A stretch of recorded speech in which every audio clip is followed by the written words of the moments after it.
The sirens had faded when Officer Daniel Mercer first noticed the boy standing alone on the cracked sidewalk, clutching a torn backpack like it was armor. The night smelled of rain and burned rubber. Inside the apartment behind him, a man lay handcuffed on the floor, breath rattling, eyes hollow with the end of a long run. Daniel had chased criminals for 12 years, but he'd never chased a father in front of his son. The boy didn't cry. He just stared, jaw tight, as if learning something heavy too early. Daniel knelt, spoke softly, and promised the boy would be safe tonight. The boy's name was Lucas Hale.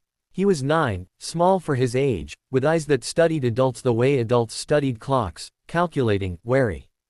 Child services arrived, but paperwork couldn't explain the silence in Lucas's gaze. Daniel drove him to a temporary foster home, buying a cheeseburger on the way, letting grease and laughter do their quiet work. Lucas ate without looking up. Before leaving, Daniel handed him a spare badge pin. For bravery, he said. Lucas held it like it mattered. It did, though neither of them knew why yet. Weeks turned into months. Lucas's father was sentenced, and visits dwindled until they stopped. Daniel checked in more than policy required, attending school meetings and court hearings on his days off.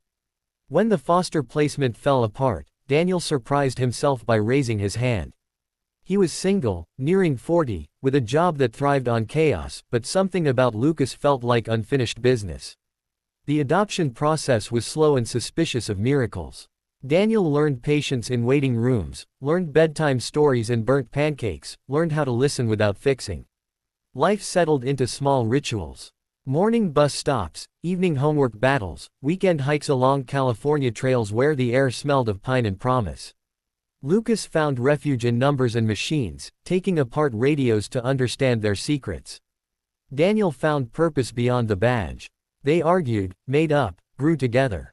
Daniel never hid the truth about Lucas's father. He spoke plainly, without venom. People can do wrong and still love, he'd say.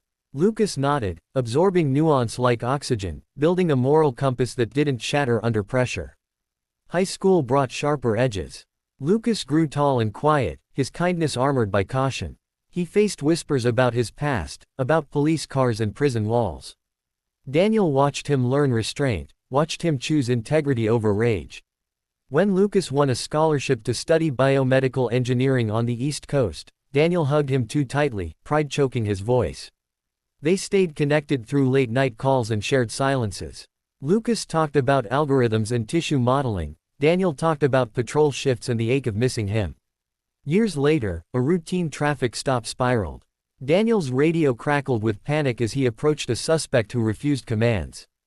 The man lunged. A gun flashed. Daniel felt heat tear through his side and collapsed against the cruiser, breath stuttering.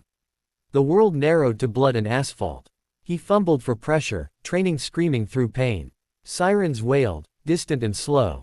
He thought of Lucas as a child with a torn backpack, of a badge pin warming small hands, of promises made in rain-soaked streets. Lucas was in town for a conference, presenting research on rapid hemostatic devices, compact injectors that sealed wounds within seconds. He heard the police scanner while driving back to his hotel, a habit he'd never shaken. The address froze him. Instinct overrode fear. He arrived before the ambulance, a blur of urgency and disbelief. Seeing Daniel pale and fading cracked something inside him, but training took control. Lucas knelt, applied his prototype with steady hands, and spoke calm into the chaos, the way Daniel once had. The device worked. Bleeding slowed, then stopped. Paramedics arrived, astonished by the stabilization. Daniel drifted, catching a glimpse of Lucas's face, older, determined, alive. Recovery was long and humbling. Hospital rooms taught Daniel a new vulnerability. Lucas stayed, juggling flights and deadlines, sleeping in chairs, reading research aloud to keep Daniel company. Nurses whispered about the son who saved a cop's life. Daniel corrected them gently. "He's my son," he said, the words landing solid and earned. When Daniel returned to duty, he carried scars and a different gravity. He spoke at community forums about second chances, about the quiet labor of raising hope. Lucas's work gained attention, his device moving toward approval, designed to save lives regardless of uniforms or histories. They visited Lucas's father once, together. The man looked older, smaller, remorse etched deep. Lucas listened, offered forgiveness without forgetting. Daniel stood back, trusting the man Lucas had become. Some wounds didn't close, but they could be held. The city named a day after first responders and innovators, pairing their stories as if destiny had planned it. Daniel stood at the podium, voice steady, telling the crowd about a boy who taught him how to be a father. Lucas spoke next, crediting a cop who chose compassion when policy allowed indifference. Applause washed over them, but the real triumph was quieter, the understanding that love could reroute a life, that justice could coexist with mercy, that family was built, not inherited. On weekends, they returned to the old trails. Daniel walked slower now, Lucas matched his pace. They talked about nothing and everything, new cases, new ideas, the shape of a good life. The badge pin hung in a frame at home, beside Lucas's first patent. Rain sometimes fell, soft and forgiving. Daniel would smile at the sound, remembering a night that began with sirens and ended with a promise. He'd kept it, with help, and the world was better for it. Years later, when Lucas taught his own students about designing tools for emergency care, he shared one rule above all: empathy was the most powerful technology. He never mentioned prison or patrol cars, but his eyes carried both.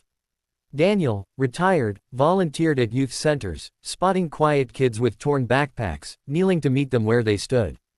The story came full circle not as legend, but as living proof.